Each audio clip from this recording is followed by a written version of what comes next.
ইলিশের দেশে বাস করি আমরা।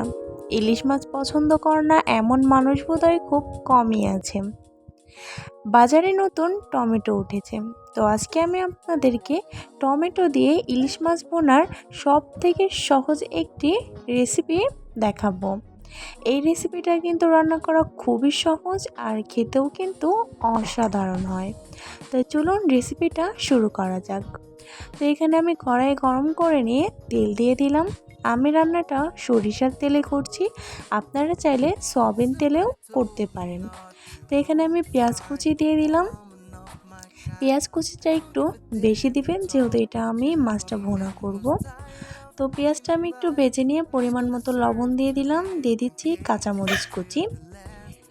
টমেটো আমি এটাকে একদম গ্রেভি করে ফেলবো, এজন্য আমি আগে থেকে টমেটোটা দিয়ে দিলাম। যদি আপনারা আস্ত রাখতে চান তাহলে টমেটোটাকে পরে দিবেন।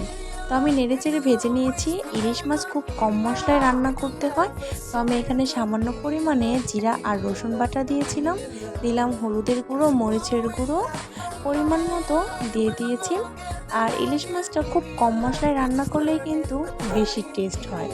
তো এখানে আমি পরিমাণ মতো পানি দিয়ে মশলাটাকে ঢেকে দিয়ে ভালো করে কষিয়ে নেব। তো মশলাটা কষানো হয়ে গেছে, উপর পানিতে টকবক করে ফুটছে। এবারে আমি ইলিশ মাছগুলো দিয়ে দিলাম। মাছ দিয়ে আমি মিডিয়াম আঁচে ঢেকে দিয়ে 10 মিনিটের মতো মাছটাকে সুন্দর করে কষিয়ে নেব।